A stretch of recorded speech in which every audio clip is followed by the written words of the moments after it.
Music. Brad Pitt is a monument of tragedy as much as a symbol of glory. He was the golden boy of Hollywood for decades, the actor every director envisioned, the man every woman yearned for. Thousands of magazines admired the face. He could quiet a room simply by showing up. A man who appeared to possess everything: fame, fortune, beauty, and romantic relationships that captivated the world. However, there was a life in ruins beyond that golden curtain. Years of breakdown in booze, children who turned away, and broken marriages. Brad Pitt was the only person in his private room despite the brilliant lights outside. The once bright face was now marked with agony. At one point, he had everything, but then he lost the most important things. And Brad Pitt's sorrow has never felt more devastating as he approaches the end of his life at age 61. The query still reverberates. Is Brad Pitt ever going to be at peace? Will he continue to be a prisoner of his own misery? Before we start, remember to hit like if you have ever had a recollection of Angelina Jolie, Brad Pitt, or Jennifer Aniston. Together, we will go back in time to those moments. Brad Pitt's story began in the peaceful streets of Missouri, where a youngster grew up grinning for the world while trembling quietly within his own house. Every tragedy has its origins. He was the oldest child of a pious Baptist family that valued responsibility, discipline, and the perfect appearance of tranquility. He was born in Shawn, Oklahoma, on December 18, 1963, and grew up in Springfield, Missouri. William, his father, had a strict sense of order and operated a trucking firm. Jane, his mother, was kind and affectionate. However, even her tenderness was contained within limitations that were excruciatingly strict to a sensitive child. Brad was already able to read a room, measure his words, and conceal the questions that were racing through his head by the time he was 6 years old. He had perfected the mask by the age of 10. A charming, athletic child who seemed destined for greatness was spotted by classmates. But when he got home, the lesson was painfully obvious, the silences were longer, and the air was heavier. Keep your smile broad enough to persuade everyone. Swallow your uncertainty and bury your dread. Later, with a quiet ache, he admitted that he grew up with a lot of shame and guilt that he concealed behind a grin. Sentences that captured the bitter loneliness of living in a home where emotions were suppressed, but faith was revered. From the outside, none of it appeared disastrous, which is what makes it so heartbreakingly painful. On the inside, a young kid felt invisible, unhurt, and slowly falling apart, while the outside world witnessed a happy upbringing. He remained motionless in the rows of the church, counting his breaths, not wanting his curiosity to be mistaken for defiance. Desperate to fit in, he ran faster and laughed more at school. He wondered if anyone really noticed him, though, as he gazed at the ceiling in the silence of his bedroom. That contrast would serve as the cruel blueprint for his entire life, luminous from a distance, restless up close. Millions of people love them, yet they long for a kindness that never seems to come. Brad was already monitoring his own boundaries at the age of 13, when other guys were pushing them, out of fear of the consequences of disclosing the truth. Decades later, he recalled those years as restrictive rather than violent, a map that seemed to have his whole essence confined, with no space for diversions. Nevertheless, hunger emerged from within that enclosure, the intense want to escape, to breathe without permission, to find a stage on which to release the emotions he had been compelled to suppress. His hunger took him beyond the boundaries of Missouri and into acting school, where he played parts where, ironically, it seemed that the only safe way to speak the truth was to lie. In Springfield, a modest Midwestern home where gentle smiles concealed strict rules, where a boy learned to dazzle in public and ache in private, the first lines of Brad Pitt's life were already written, even if the subsequent chapters would unfold like a sweeping saga of dazzling triumphs and devastating losses. It is a beginning that is both commonplace and incredibly tragic. The quietness seemed innocuous because the wounds were invisible, and the whole cost would not be realized until years later, when the spotlight was at its brightest and the room was once more cruelly quiet. Brad Pitt was fleeing more than just geography when he packed his car and headed west in 1986. It was the invisibility prison, the dread that if he stayed, the youngster inside would never breathe again, and the grin he wore for the world would become permanent. Every tragedy has pivotal moments, and it was the flicker of a movie screen, not words, that provided Brad Pitt with his first desperate escape from the oppressive silence of Missouri. Adolescent Brad would sneak into dimly lit cinemas in the sleepy Springfield suburbs in the late 1970s, and occasionally see back-to-back double features until ushers drag him out. He didn't consider watching movies to be a hobby. It was oxygen, a unique environment where feelings were free to shout rather than be muffled. He came clean years later. Something greater than myself was palpable. That flimsy fixation developed into an agony too strong to ignore. And the walls of the classroom already felt like a cage when he enrolled at the University of Missouri in 1982 as a journalism and advertising student. He made the tragic, irresponsible decision that would define him in 1986 when he was just 23 years old and 2 credits away from graduating. He recollected, "I just felt it was out there for me." In order to drive west into the unknown, he dropped everything, packed his battered Datsun with clothing, a few cassette tapes, and desires that no education could fulfill.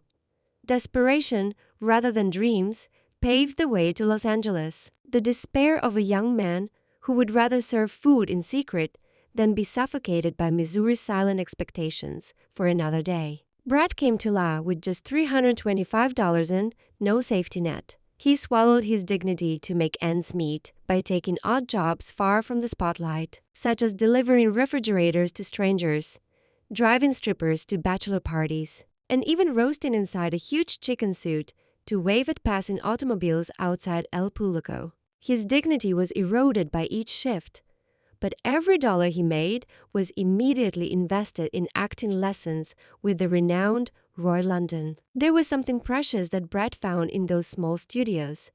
The right to feel. The boy, who had spent his childhood hiding behind smiles, was told for the first time that doubt and trembling could be strength rather than weakness. Hollywood opened up just enough between 1987 and 1990 to sustain hope. Usually portrayed as the cute guy, he made ends meet with roles in Dallas, Growing Pains, 21 Jump Street, Blink, and You'll Miss It roles. Not a voice that mattered, but a face in the background. Rent was barely covered by each payday, but it gave him time to continue fighting. Then came 1991, the year that both crowned and condemned him. But every time he saw himself on film, a hollow anxiety murmured. Had he gambled everything only to become another pretty face? He played a lovely drifter in Thelma and Louise for less than 15 minutes. But his sun, bleached hair, and perfectly tipped cowboy hat were enough to start a cultural frenzy. Brad Pitt became well known very quickly. Bedroom walls were plastered with posters of him. Behind the flashbulbs, Brad felt nothing but uneasiness as Hollywood greeted him as the new Golden Kid. Later, he said, "I didn't feel comfortable with that title.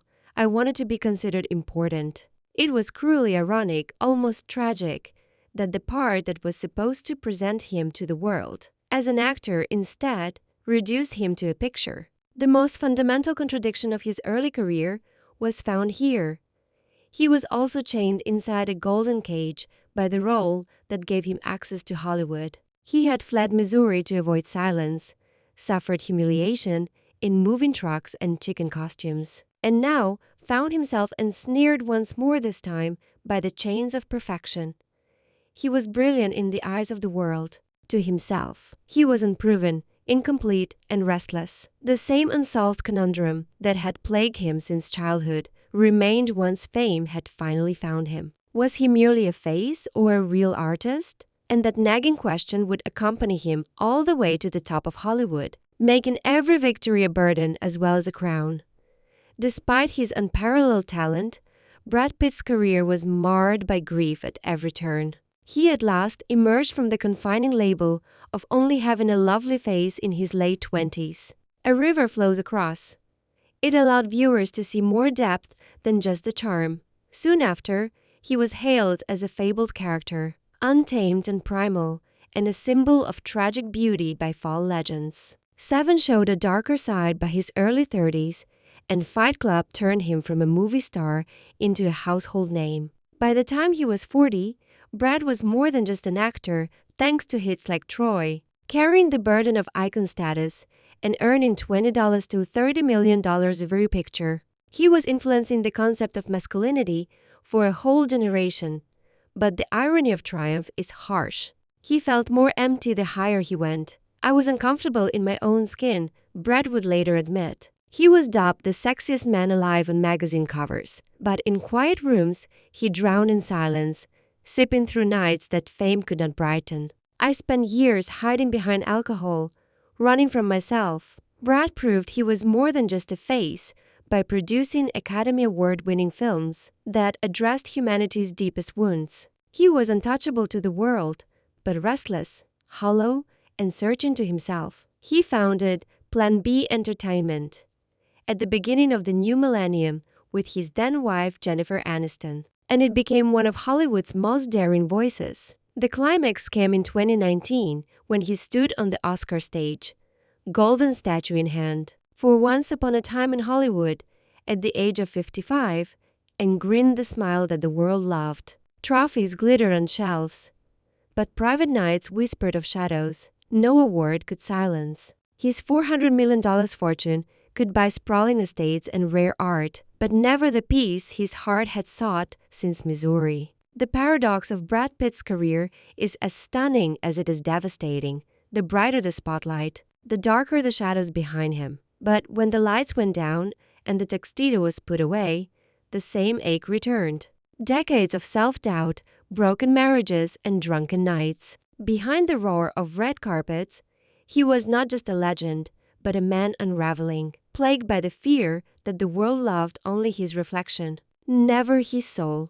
He became the face of a generation, an actor with incredible range, and the producer of stories that changed the film industry. But he still said, brutally, fame is not freedom. Brad Pitt's career was a storm of triumphs and shadows, but his heart told a story even more fragile, where every great love seemed to bloom only to wither, leaving behind thorns sharper than the petals ever were. His earliest romances were like sparks in the dark. His triumphs are still undeniable, but the cost was staggering. The tragedy of Brad Pitt's golden years is not that he failed, but that he succeeded beyond imagination, only to find that success itself could never heal the wounds it had attempted to conceal. Dazzling, fleeting, and gone before they provided warmth, the attraction burned brightly but crashed into nothing with the British pop star, leaving Brad with a faint ache of being loved for a face that the world loved, but never really known for the soul behind it. The wound was no longer feigned with actress Jill Scullin.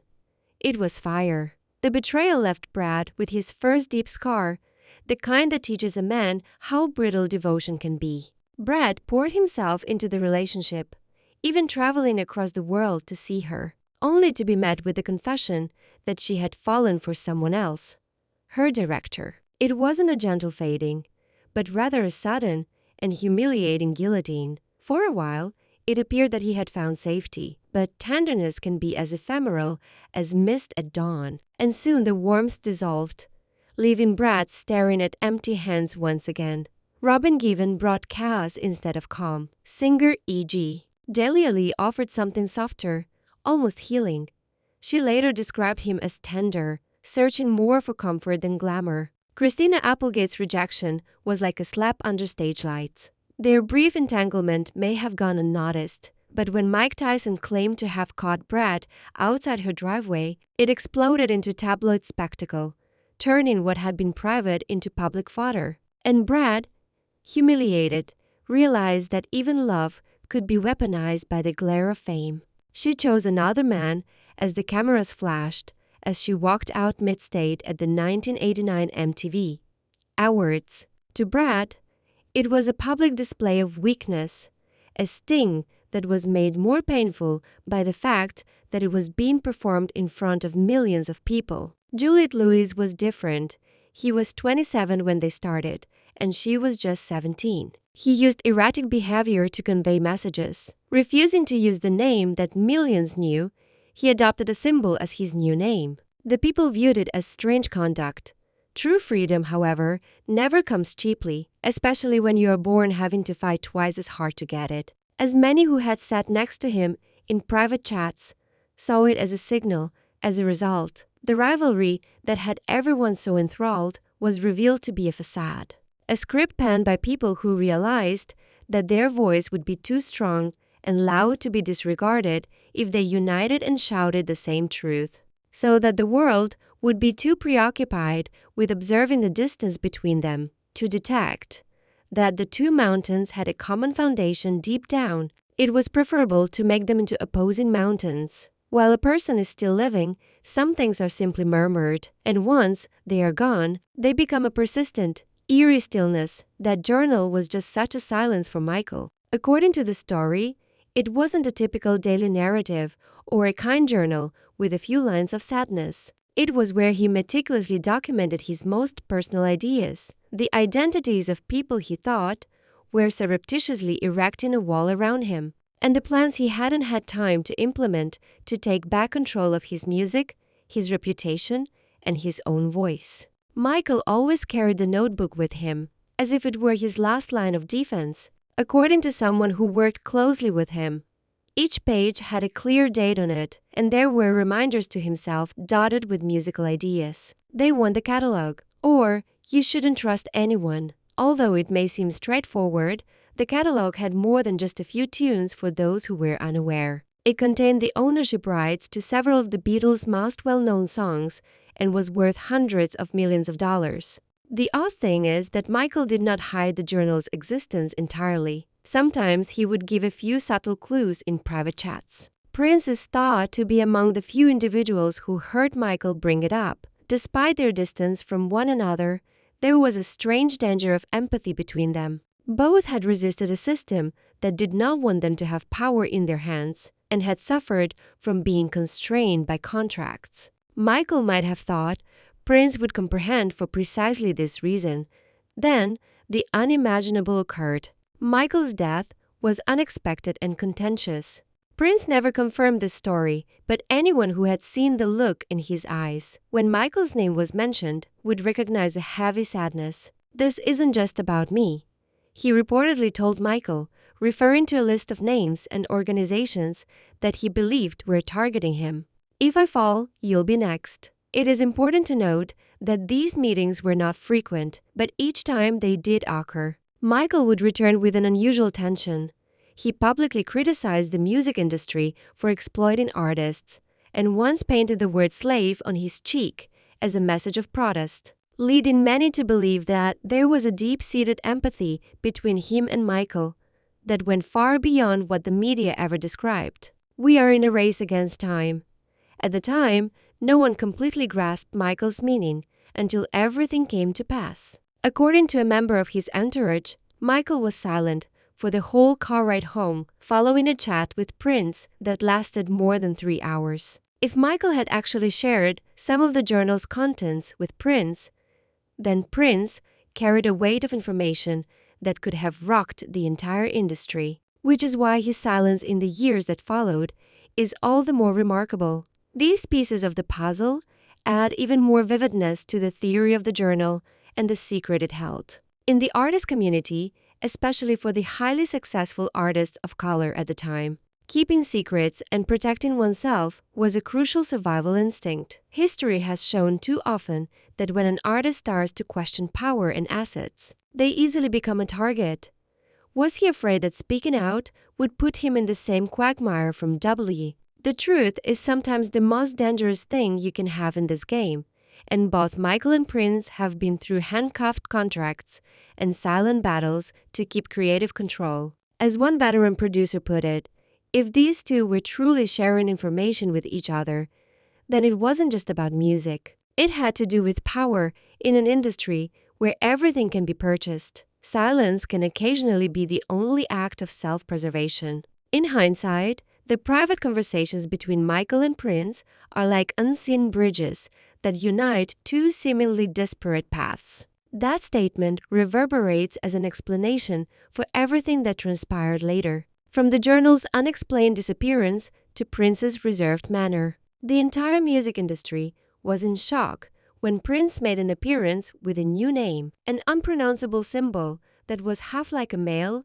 and female emblem and half like a code. The media at the time saw it as a farce, a publicity stunt, because in their world, sometimes maintaining your own voice was the hardest victory to achieve. Prince did not want his name, which he had used all his life, to become the property of a record label, so changing it was not only an act of defiance, but also his way of regaining control over his own identity. Even though those who knew the backstory knew it was a direct blow to Warner Brothers' power structure. When Prince appeared under the new symbol, many fans thought it was not just a personal declaration, but also a subliminal message to Michael, who had frequently complained about being bound by unfair contracts with coercive clauses that prevented him from releasing or performing as he wished. Michael was not unfamiliar with this story at all.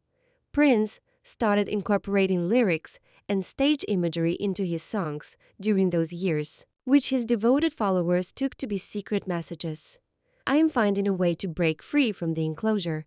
You must find your own way too. It was said that Michael had noticed these signs and that they had strengthened the silent bond between them. In a few performances, the colors and lighting were arranged in an odd way, as if to reference a trapped friend. A song was added to the set list without any promotion or explanation, but the lyrics sounded as though they were speaking on behalf of someone who was silent. "He would understand," Prince said softly to a band member after a performance, according to a guitarist who formerly worked for Prince. The comment had no name and no context, but for people who had heard of Prince and Michael's secret bond, it was an essential component of the jigsaw. Maybe the public thought they were competitors over the years, but in reality, they were communicating with each other through music, a private language that only the two of them knew. What added drama to the story is that Prince never mentioned Michael's missing journal in public, but he always stressed freedom and artistic ownership in every interview. Chaos characterized the days that followed. News spread quickly. In the midst of the crowd's grief, one particular incident made its way into the pages of obscure newspapers. There was no journal left. Nobody said they had located it. Nobody openly acknowledged that they kept it. It seemed to have never been there. Those who witnessed it firsthand, however, vowed they were not. They recalled the cover's color, Michael's meticulous handwriting, and the strained expression in his eyes anytime someone happened to approach too closely. Compared to the melody of a popular song, rumors travel more quickly. There were rumors that the journal ended up in the hands of the people Michael had previously warned about. Others thought it was safely concealed in a surprising location, awaiting the day when the truth would come to light. Prince knew more about some of the stories than anybody else, but he decided to keep quiet because he understood that once they were revealed, these secrets would drag everyone into an unavoidable whirlpool. It was further complicated by the writings Michael had done in his last years. One account claims that he specifically noted his concerns on a scheme to get him to give up ownership of his library. If the idea was successful, he thought, his musical legacy would no longer be the voice of a free artist, but would instead be transformed into a commercial instrument. If such works had been published, they would have not only embarrassed a select few, but also had the potential to completely upend a whole power structure. Prince knew the power of those pages, having already broken the constraints of the industry by changing his name and not playing by their rules. He occasionally gave a serious expression in interviews when Michael's name was mentioned, as though the details of their previous private exchanges were still fresh in his memory. It is widely held that Prince was aware of the journal's contents even in the absence of it, and that awareness was sufficient to make him more watchful than ever.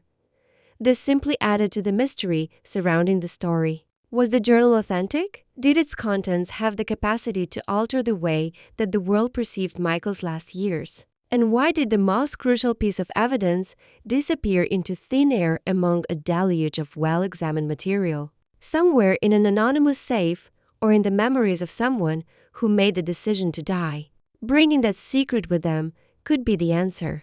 There will always be people who stand to gain from keeping those things hidden, so maybe they won't ever be revealed. The truth may also be nothing more than a string of bad and coincidental circumstances. However, it still remains like an unresolved note, the sense that something more was left unsaid. These days, Michael and Prince's legacy extends beyond their stunning concerts, albums, and accolades. In a world where everything is calculated, it is also the narrative of the bravery to stand up to invisible strings and to dare to take back control of their voices. Above all, it serves as a reminder that genuine freedom always comes with a cost. Every time someone remembers them, the last question still echoes like an unending chorus. Who actually had the final note?